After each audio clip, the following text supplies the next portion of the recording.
finally got in my hands the new 3D printer Centaury Carbon that was released this year, 2025. And today I received it in like July, between 5th and 10th. And I was like using it for around a month. And today I'll be giving my review and unboxing and check if all the videos around in YouTube in this platform and all the content creators are telling the truth or are lying about this 3D printer. So we'll check if it's actually worth for the price that it is on the market. So if you want to know the price of this 3D printer, stay till the end of this video and I'll tell it to you. So the first part of this video will be the unboxing of Centaury Carbon. So right now I'm going to give you here and leave here is like speeded up unboxing that I did with this strippers. I unboxed it and everything, prepared everything. So here is the video.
So as we seen the unboxing of this 3D printer was actually really easy, and it was not really complicated to unbox it. Everything like came together, everything in piece. I just had to remove 3 screws in the belt plate, and that was all. Nothing more to do. It was really simple unboxing, so that's a really good point. But now we're going to check all the things that I've 3D printed so far with this 3D printer and check if they're actually really good quality like they say in these videos from over here. So let's get into it. So now I gathered all the stuff that I've 3D printed so far over here. So one of the first things that I've 3D printed so far is this one that came in the STL of the file with this 3D printer. a build plate scraper. The design, I like it. It's really good. It printed at a really good quality, and I like this logo here of ELEGOO. So really good. A few of the first files that I've printed so far too is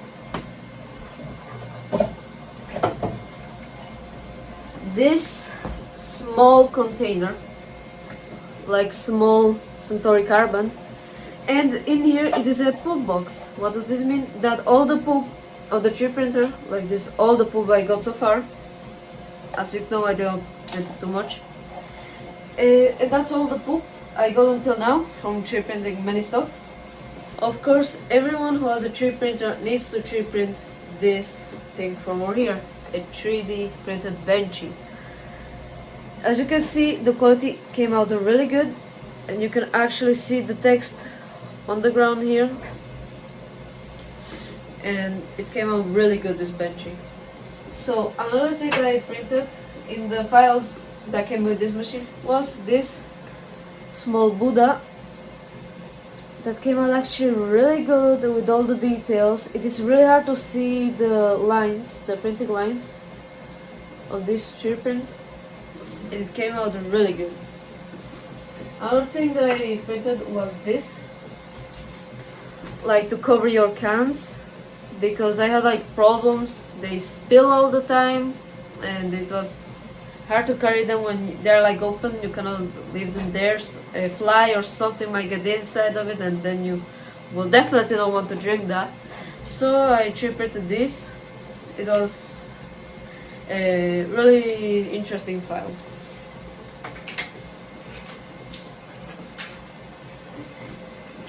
And then I started to 3D print these fidgets. For example, this one. Then we have this one that just spins.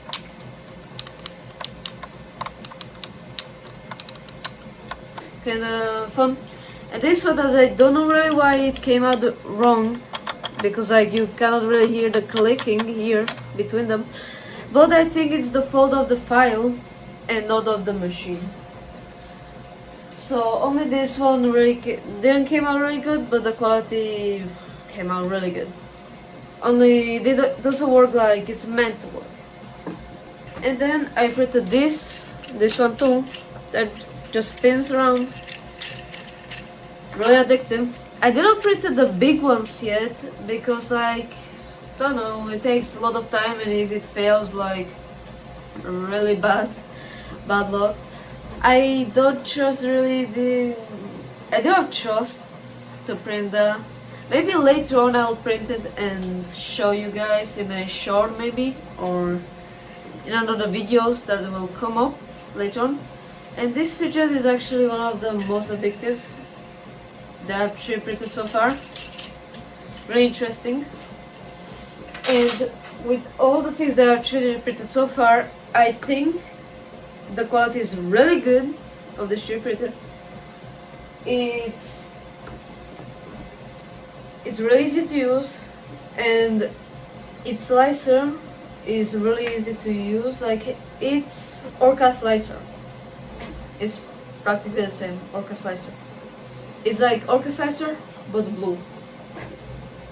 So if you know how to use Orca slicer, the ELEGOO slicer will be really simple to use.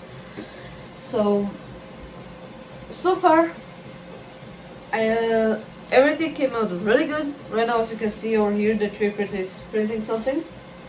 I will start making of everything that I 3D print a short, so like you can see everything that this machine has done so far. And now we're going with the third and last part. I'm going to tell you all the features that I really like about this 3D printer, and then tell you the price of this 3D printer.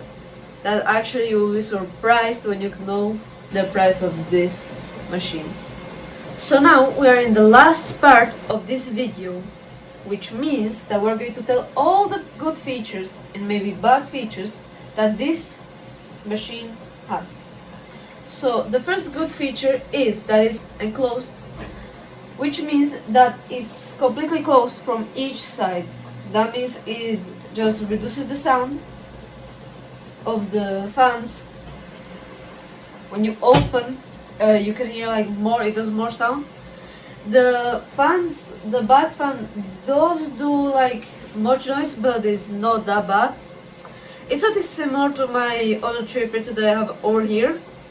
That's an ELEGOO Carbon Max. And they do around the same amount of noise, so it's not that. So the other thing that I really like about 3D printer, it's touchscreen. It's really responsive. It's really easy to use. So another feature that this machine 3D printer has is that they upgraded the lights inside. As you could see in other videos, like Uncle Jesse's here, he had like the first version of the 3D printer. I didn't get it because like I had to order it, and then it took 5 months around, something like that, to deliver. So I got the upgraded version, maybe, I think, yeah. And instead of having the lights where is the camera, it has the lights on the top. At the top, or there is a better light that you can see better what's printing, and the camera can record better the time lapses. So that's a really good upgrade that I did. And now I'm going to tell you all the problems I had with this 3D printer, and there are not many. There are only twice that I had a problem, but it was not mainly the problem of the machine, but it was the problem of the filament, because the filament was not a really good quality. So what I had to do is to remove all the nozzle, all the part of the nozzle out, and remove the filament, because it was, sometimes it was like too big or too small, the filament type, so it just stuck there, it didn't print, I had to open it, some normal problems that every machine will have. Like for example, ELEGOO Carbon Max had the same problem, and yes, this always happens with the Bambu Lab, with the Creality, with ELEGOO, with every machine it will happen eventually. Normally it is the fault of the filament until now, that I had it was the fault of the filament because it was not that good quality. So I'll make sure to not buy from there. And that's all the bad that happened to me with this 3D printer. So now let's go to the final part of this video. So after everything, would I recommend this machine for people that are starting with the 3D printing business, or starting to print, or make their imagination come true? Yes, 100% I would recommend it. It was really easy to use for me. Well, I cannot really guarantee for new people, because like I already had some experience with another 3D printer that I had before. This is like my third 3D printer, yeah, like the third one, and I have to say it's the best one of all of them. And yeah, I would recommend it 100% to people that are starting with their business, or that are looking, or that know about this and all 3D printing stuff, but they need another machine. So I would recommend it 100%. And now let's go with the price, that many of you will be surprised. So before to tell you the price, this machine was originally made to compete with Bambu Lab X1 Carbon. That machine costs around $1,000, 1,000 euro. Sorry, I'm not in America, so it's euros for me. 1,000 euros. And the P1S from Bambu Lab costs around 600 euro. So now, let's tell the price about this machine. The price of this machine right now in the official page of ELEGOO is 412 euro. But right now, as it was only launched this year, it is still, after 5 months, 130 euro. And this machine is meant to compete with the 1,000 euro 3D printer. Like, I'm surprised. And now I will tell one spoiler about the new video that's coming out and I will be working on. I'll be comparing this 3D printer, ELEGOO Centaury Carbon, against my another printer that already I told the name, and it could be Cobra Max, and then against another 3D printer, my first 3D printer that I've ever got. So subscribe and like so you will be able to, so YouTube will be able to notify you when this video comes up and blows up. So see you in the next one, guys. This is all from me. See you in another video. Bye bye.